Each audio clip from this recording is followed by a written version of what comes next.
4 दिवस प्रवास करत करत त्यांनी अयोध्या नगरीमध्ये आले. भरताना त्यांनी म्हणत त्या खडावा राजसिंहासनावर स्थापन केल्या.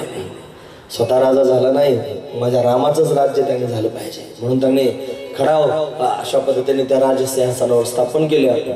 आणि नंदीग्रामात जाऊन भरत राहिला महाराज. नंदीग्राम संपूर्ण प्रजेचा सांभाळ करायचा आहे, राज्याचं वचन पूर्ण करायचं आहे म्हणून त्यांनी सर्व काही कार्य करतोय. पण नंदीग्रामात राहिला. आणि कसा राहिला माहिती आहे? जसे प्रभू रामचंद्र त्यांनी वल्कल वस्त्र धारण करून तपस्वी वेशामध्ये राहिले, असा भरत सुद्धा त्यांनी महाराज आणि तपस्व्याच्या वेशामध्ये नंदीग्रामात राहतात. अजून सांगू महत्वाचा विचार. त्यांनी पाहिलं होतं भरताना की माझे प्रभू त्यांनी जे दर्भाचं आसन करून त्याच्यावर त्यांनी झोपतायत, म्हणून प्रभू त्यांनी झोपतायत दर्भावर, मी पण दर्भावर झोपलं पाहिजे. दर्भावर झोपत होतं, पण तसा नाही. 1.5 फूट असा खड्डा खोल खणला होता जमिनीत आणि त्या खड्ड्यात झोपत होता. का बरं माहिती आहे? माझे प्रभू त्यांनी उंच आसनावर त्यांनी असले पाहिजे, मी त्यांच्यापेक्षा खाली असले पाहिजे. पण प्रभूंचं आसन त्यांनी उंच ठेवलं होतं सेवा करण्याकरिता. आणि 1.5 फूट खड्डा खांदून त्यांनी महाराज त्या खड्ड्यात त्यांनी भरत झोपत होता आणि कंदमुळं फळं खाऊन राहत होता. 14 वर्ष भावा करता. वनवास कोणाला होता? रामाला होता. पण संपूर्ण वनवास त्यांनी भोगला भरतानं, लक्ष्मणानं. हीच अवस्था शत्रुघ्नाची सुद्धा होती महाराज. वनवास रामाचा होता आणि सगळ्या भावांनी वनवास अशा पद्धतीने सहन केला. तेवढ्याच त्यांनी कष्टातून अशा पद्धतीने 14 वर्ष काढले. हे प्रेम नाही मग काय आहे? हे प्रेम शिकायचं आहे महाराज.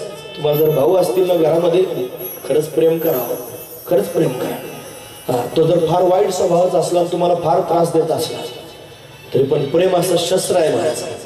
कोणी किती वाईट वागला तरी त्याला सरळ करून टाकतं. तुम्ही प्रेमाने वागा ना, काय हरकत आहे? तो किती वाईट असू दे, तुम्ही फक्त प्रेमानं वागा. तुमच्या अंतःकरणातलं प्रेमानं परत प्रेमानं वागणं एक दिवस तरी त्याच्या काळजाला पाझर फोडेल आणि तो म्हणेल की माझा भाऊ माझ्याबरोबर एवढं प्रेमानं वागतोय, मी का त्याच्याशी वाईट वागू? काय हरकत आहे महाराज? फक्त प्रयोग तर करून बघा ना. एक दिवस त्यांनी असा त्याच्या काळजाला पाझर फुटेल आणि स्वतःहून तुमच्या समोर येईल महाराज. या भागवत कथा रामकथेतून तुमच्या समोर त्यांनी वर्णन करून सांगताय, व्यासपीठाहून तुमच्या सर्वांच्या समोर सांगताय. प्रयोग करायला काय हरकत आहे? एक दिवस प्रयोग करून बघा. लोक म्हणतात कलियुग आहे, आपण फार चांगलं वागतो. प्रत्येकाला वाटतंच महाराज मी फार चांगलं वागतो. कोणालाच असं वाटत नाही मी वाईट वागतो, प्रत्येकालाच वाटतं मी फार चांगलं वागतो. पण असं जरी असलं तरी सुद्धा चांगुलपणाची परिसीमा करा आणि मग बघा जो वाईट वागणार आहे तो सुद्धा तुमच्या. अरे हिंस्र प्राणी सुद्धा चांगलं वागल्यानंतर जवळ येतात, तर माणसं जवळ यायला काय कठीण गोष्ट आहे का? असू द्या. म्हणून त्यांनी भारताचं एवढं प्रेम प्रभूंवर आहे महाराज. ही अशीच आहे रामकथा. म्हणून आम्ही जास्त रामकथा घेत नाही, फक्त भागवत कथाच सांगतो. रामकथा सांगायची म्हणजे ज्ञानोबरायांचं चरित्र, तुकोबरायांचं चरित्र लवकर आम्ही या कथा घेत नाहीत महाराज. न घेण्याचं कारण एवढंच आहे, सांगताच येत नाही महाराज. ते सांगताच येत नाही. फार वाईट असणारे प्रसंग त्यांनी डोळ्यासमोर पाहावे लागतात. काल परवाच आपण ऐकलंय, कथाकारानं कथा सांगत असताना ते प्रसंग आधी आपल्या डोळ्यानं पाहावे तर मग लोकांच्या समोर सांगावे. घोड्यावर बसून बेसोबा काकांनी पायातल्या जोड्या सहज ज्ञानोबरायांच्या तोंडावर लाथ मारल्याचा जो प्रसंग आहे ना महाराज, तो सांगताना आधी डोळ्यासमोर आणावा लागतो आणि तो त्यांनी पाहायचं म्हणणं की जीव फार व्याकुळ होतो महाराज. हे सांगताच येत नाही, फार कठीण अवस्था निर्माण होते. म्हणून त्यांनी हे चरित्र त्यांनी सांगणं फार कठीण आहे महाराज. ही रामाची कथा त्यांनी सांगणं, हे चरित्र त्यांनी सांगणं फार कठीण आहे महाराज. त्याच्यात प्रवेश करावा लागतो. जावे त्याच्या वंशात केव्हाची कळे. सांगणाऱ्या लोकांना माझं म्हणणं कळत असेल महाराज. पण या लोकांनी फार कष्ट सहन केले, फार वेदना सहन केल्या. आपण फार आनंदात आहोत, फार चांगल्या मंडपाखाली बसलेलो आहोत. फार चांगली थाटामाटात आपण परमार्थ करतो. हा परमार्थ थाटामाटात करण्याकरिता त्यांच्याकडे आधी बघा त्यांनी आपल्या जीवनाचं काय केलंय. त्यांना खायला भेटलं नाही, खरंच खायला भेटलं नाही. तुम्ही ज्ञानोबरायांचं चरित्र बघा, खायलाच दिलं नाही हो लोकांनी. आई वडील देहांत प्रायश्चित्त घेण्याकरिता गेले, 2 बळी दिले मला.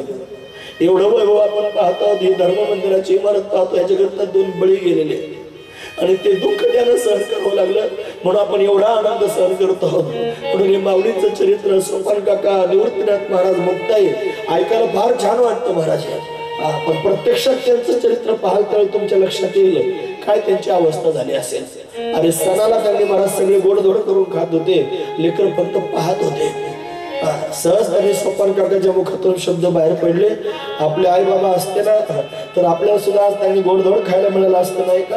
म्हणजे सणाला खायला सुद्धा भेटलं नाही, चांगले कपडे अंगावर घालायला भेटले नाहीत, चांगले चांगले कपडे लोकांच्या अंगावर त्यांनी पाहिलं तर मनात विचारायला आपल्या अंगावरचे फाटके आहेत. ज्ञानोबारांनी सोपानाच्या डोक्यावर हात फिरवून सांगितलं, सोपाना अरे गाठण मारून नेस ना ते धोतर, अंग झाकायचंच काम करायचं ना रे. गाठणी मारून कपडे त्यांनी घातले. त्यांच्या जीवावर आम्ही महाराज आहोत, त्यांच्या जीवावर आम्ही बाबा झालेलो आहोत. लोक आमच्या समोर पायघड्या घालतात, फुलं टाकतात, चांगलं चोंगलं करून त्यांनी खाऊ घालतात. लाज वाटली पाहिजे मनाला, लाज. आपण लोकांचं खातो आहोत महाराज, आणि कोणाच्या जीवावर? ज्ञानोबा तुकाराम म्हणतो म्हणून लोक आपल्याला खाऊ घालतात. कुठे त्यांनी सांगायचं आणि कशा पद्धतीने सांगायचं? म्हणून संप्रदायाला जाग आली पाहिजे. फक्त आयुष्यामध्ये फिरायचं काम नाही महाराज, त्यांनी जसं जीवन जगले. मला नाही म्हणायचं तुम्ही वनवासाला जा म्हणून, ती जाणीव ठेवा, जाणीव ठेवा, उन्मत्त होऊ नका. म्हणून त्यांनी कशाहून लोक भांडतील सांगता येत नाही. परमार्थ करणारे लोक सुद्धा धना करतात, माना करतात, लोचट होतात महाराज, आणि समाजाच्या समोर अशा पद्धतीने भिकाऱ्यासारखे फिरतात. त्यांनी काय जीवन जगून दाखवून आपण काय करतो? असं त्या कुठला विषय त्यांनी कुठे जाऊ नये.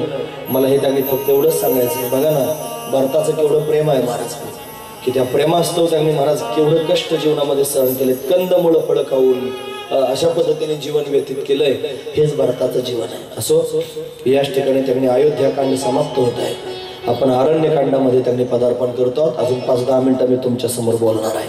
हे श्रीराम जय राम जय राम, श्रीराम जय राम जय राम, श्रीराम जय राम जय जय राम, श्रीराम जय राम जय जय राम, श्रीराम जय राम जय जय राम, श्रीराम जय राम जय जय राम, श्रीराम जय राम जय जय राम, श्रीराम जय राम जय जय राम, श्रीराम जय राम जय जय राम, राम राम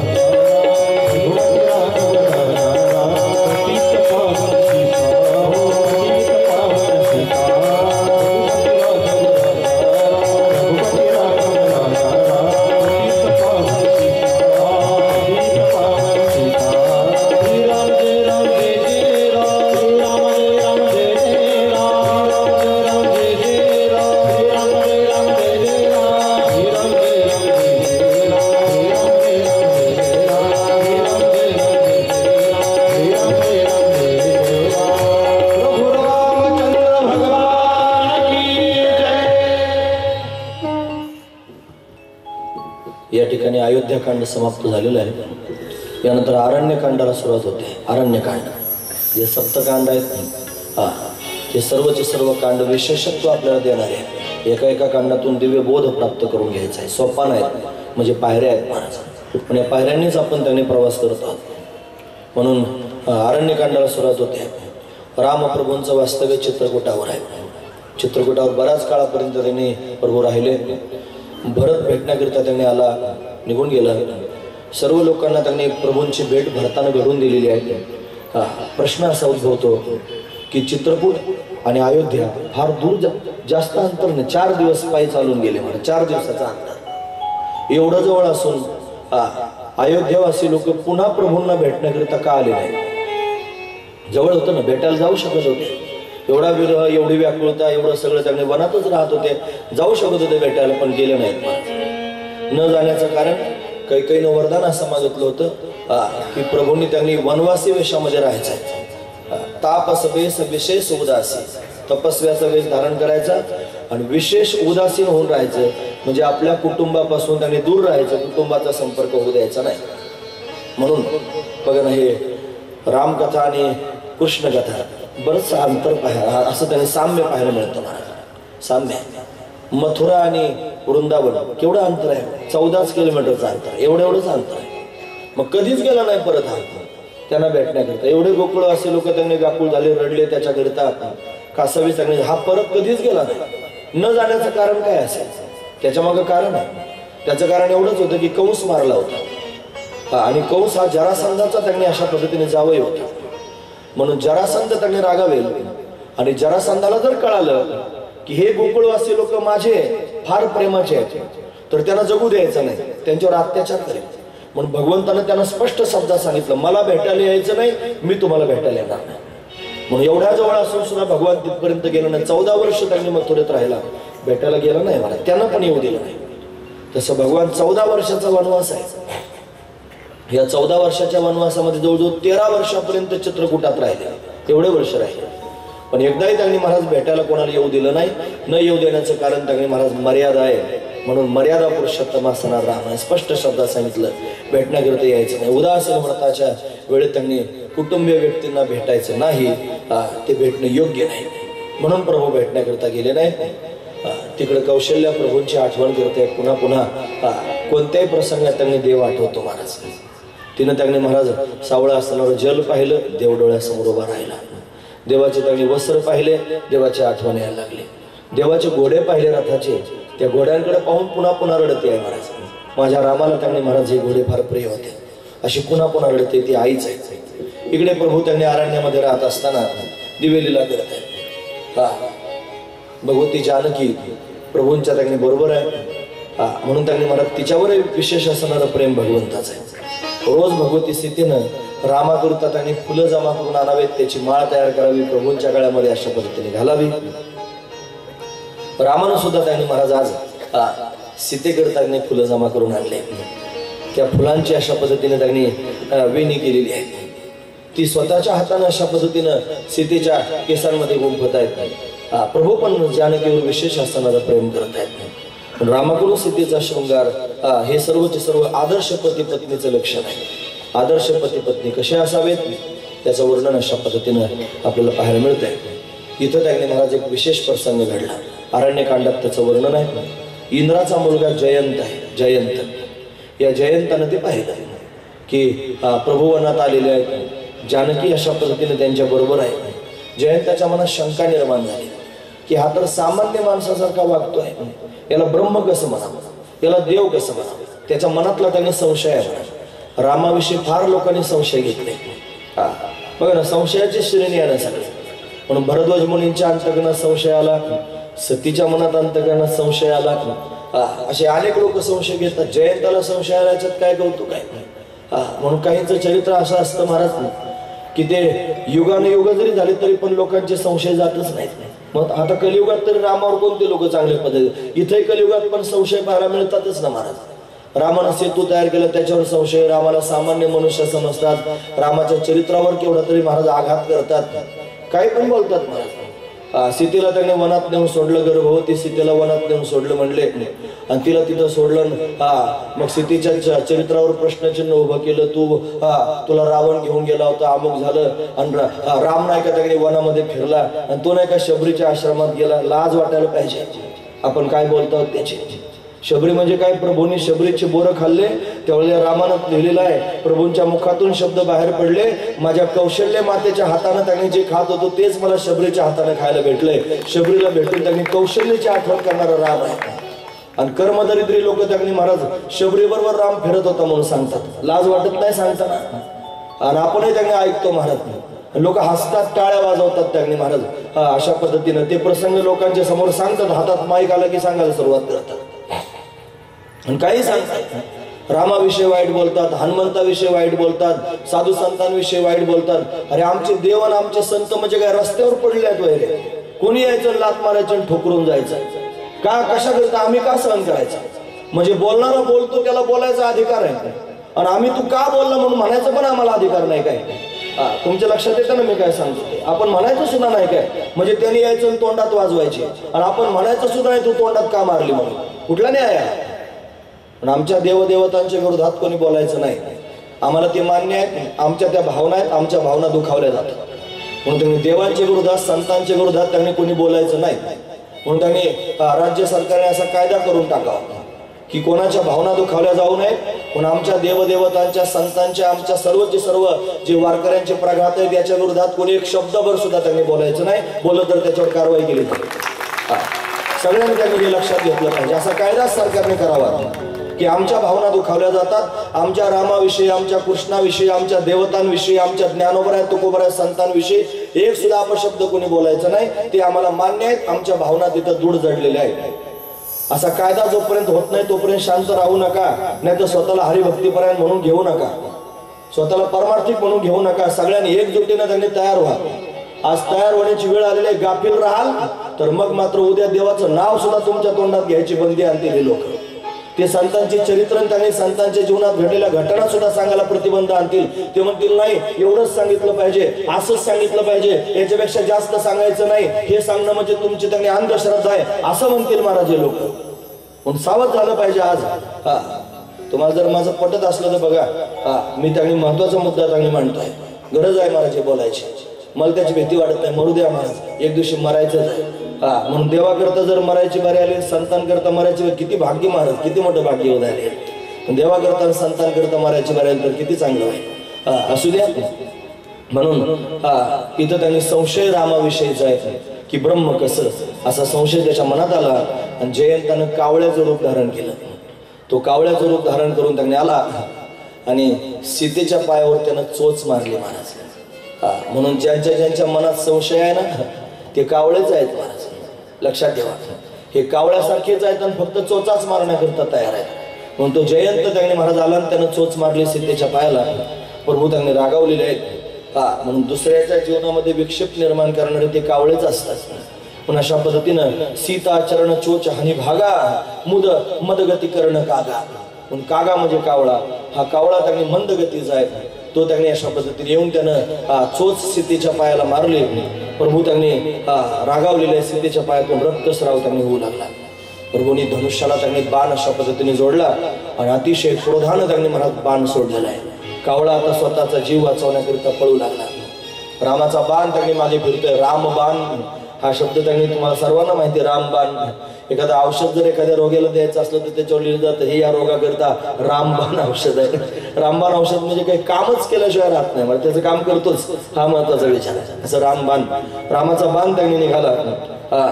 म्हणून जब आई तोरी जवानी तब तुझे होश नाही रहा. म्हणजे त्यांनी महाराज उन्मत्त झालेला आहे ना. उन्मत्त होऊन त्यांनी महाराज सर्व कार्य करतोय. कावळ्याच्या रूपात येऊन त्यांनी उन्मत्तता त्याची दाखवून दिली. सीतेच्या पायाला जो त्याची उन्मत्तता थांबवण्याकरिता घालवण्याकरिता प्रभूंनी बाण मारलेला आहे. तो बाण आता त्याच्या मागे अशा पद्धतीने पळतोय. तो स्वतःचा जीव वाचवण्याकरिता धावू लागला. आता काय करू, रामाचा बाण माझ्या मागे पळतोय. त्याचं मरण त्याला दिसू लागलं. सगळ्यात आधी इंद्राकडे गेला, स्वतःच्या बापाकडे, मला वाचवा. इंद्र त्यांनी महाराज चिंता करू लागला. इंद्रानं भगवान शिव ब्रह्मदेव यांची मदत मिळवायचा प्रयत्न केला, पण आता कोणी मदत करायला तयार नाही महाराज. म्हणून त्यांनी सर्वांनी धक्का मारला. आता कोणी मदत करत नाही. शिवानं पण सांगितलं रामाचा बाण आहे. ब्रह्मदेव म्हणला आपल्या बापाचा बाण आहे, आपल्याच्यानं त्याला थांबवता येणार नाही, काही काय माझ्या जवळ येऊ नकोस. इंद्राला त्यांनी सांगितलं. इंद्र व्याकुळ झाला, काय करायचं. मग समोरून सगळ्या लोकांनी ज्यांना धक्का मारला असतो ना महाराज, ते संत त्यांनी असे आहेत की सगळ्या जगानं जे डावलले त्यांना जवळ घेतात आणि जवळ घेऊन त्यांनी सावरण्याचा प्रयत्न करतात. पण नारदजी महाराज समोर आले.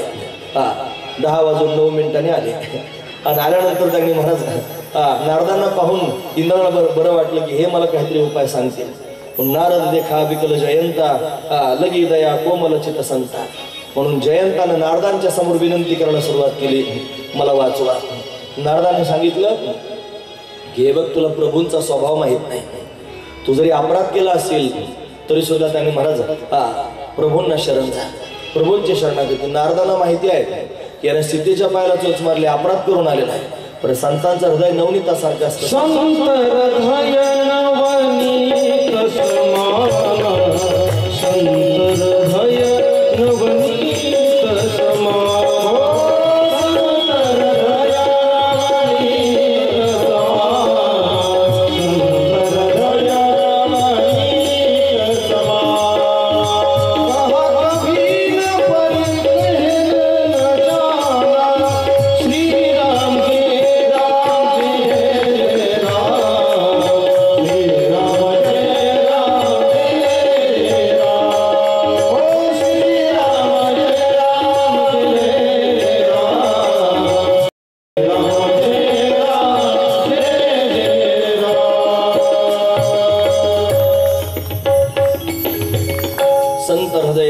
समाना कहा कभी न पर कहे न जाना.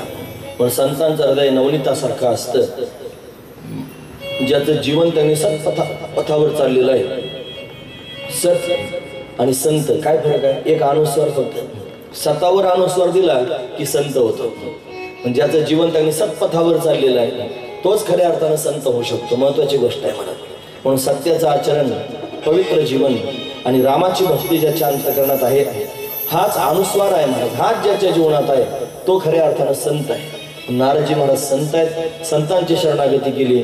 मग त्याने सांगितलं जयंताला रामाला शरण जा. म्हणून त्याने नारदाच्या आज्ञेने जयंत रामाला शरण गेला. रामाच्या चरणावर तर अशा पद्धतीने मिठी घातली, मी चुकलो, मला क्षमा करा, माझा अपराध झाला. प्रभूंनी सांगितलं माझा बाण व्यर्थ जाणार नाही. पण त्या बाणानं त्याने अशा पद्धतीने त्या जयंताचा, त्या कावळ्याच्या रूपात असणारा जयंताचा एक डोळा पडून टाकला.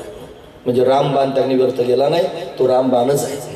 म्हणून त्यांनी म्हणतात कावळ्याला एकच म्हणजे बुबुळ असते, दोन्हीकडे पण फिरवतो. म्हणजे गोलक दोन्ही पण दिसतात त्याला, म्हणजे डोळे दोन असतात पण बुबुळ मात्र एकच असतं. ते इकडं पण फिरतं इकडं पण फिरतं, एकच बुबुळ त्यांनी फिरत असते. त्याचा डोळा अशा पद्धतीने रामबाणानं फोडून टाकला. म्हणून त्यांनी अशी जयंताची त्यांनी कथा वर्णन करून सांगितली. म्हणून संसार जो आहे ना महाराज, त्याला असं भेदानं पाहू नये, एक दृष्टीने त्यांनी पाहावं. सगळीकडे परमात्मा गच्च भरलेला आहे, हे त्याच्यातून शिकण्यासारखं आहे. माझ्याकडे बरंच लिहिलेलं आहे, ते सांगण्याइतका वेळ आता माझ्याकडे शिल्लक राहिला नाही. म्हणून जयंताला भगवंतानं त्यांनी अशा पद्धतीने क्षमा केलेला आहे. त्याला भगवंताचा महिमा कळालेला आहे. जयंत म्हणजे कुतर्क आहे, जयंत म्हणजे कुबुद्धी आहे, जयंत म्हणजे भगवंताच्या त्यांनी दिव्यत्वावर, श्रेष्ठत्वावर घेतलेला संशय आहे. म्हणून त्यांनी या कुबुद्धीला, दुर्बुद्धीला, संशयालाच त्यांनी कावळा म्हणतात. म्हणून त्यांनी कावळा हा घातक आहे, तो अशा पद्धतीने घात करणार आहे. म्हणून त्यांनी कावळ्यासारखं आपलं जीवन नसावं. भगवंताच्या चरित्रावर संशय घेऊ नये, भगवंताच्या जीवनावर तर्क करू नये. म्हणून त्यांनी म्हणत तार्किकाचा टाका संग आणि पांडुरंग स्मरावं. म्हणून हा तार्किक आहे जयंत, असा आपल्या जीवनामध्ये तर्क नसावा, हा त्यातला भाव आहे. प्रभूने विचार केला की आता हे असे त्यांनी संकट येत आहेत, म्हणून आपण चित्रकूटात जास्त काळ राहणं योग्य नाही. इथून आपण पुढचा प्रवास त्यांनी करावा. म्हणून चित्रकूट स्थानाला सोडून आता भगवान त्यांनी पुढचा प्रवास अरण्यातला त्यांनी करायला निघालेले आहेत. आता ते प्रवास करतील. आजची कथा इथेच विराम पावते. कालच्या पेक्षा 2 मिनिटं आधी आपण थांबलो, कारण पुढं आत्रे अनुसयाला भेटायला जाणार आहे उद्या. मग त्यांचा गोड संवाद आहे, तो संवाद 2 मिनिटात काय सांगून होण्यासारखा नाही. म्हणून त्यांनी भगवान आता पुढे जाण्याकरिता निघालेले आहेत. भगवान शंकराचा आणि पार्वतीचा संवाद त्यांनी होतोय. हा संवाद असणारा आपल्या सर्वांना कथा ऐकवतोय. म्हणजे तुम्ही मागची कथा विसरून जाऊ नका. म्हणजे सतीनं शरीर सोडलं, पार्वती झाली आणि पुन्हा भगवंताच्या समोर त्यांनी विचारपूस करू लागली, मला रामकथा सांगा. पण भगवान शंकर हीच कथा त्यांनी पार्वतीला त्यांनी सांगतायत. आणि मग त्यातही पुन्हा त्यांनी फार दिव्यत्व आहे. एवढे 13 वर्ष त्यांनी चित्रकूटात राहिले. सगळ्या भिल्ल समाजाबरोबर त्यांनी अशा पद्धतीने परिचय झाला होता. सगळे भिल्ल त्यांनी रडू लागले महाराज. देवाचा वियोग सहन होत नाही. तो प्रसंग आपण उद्या पाहूया. आजची कथा इथेच विराम पावते. यानंतर संयोजक सूचना सांगतील, त्यानंतर आरती होईल, मग आपण आपलं स्थान सोडायचं.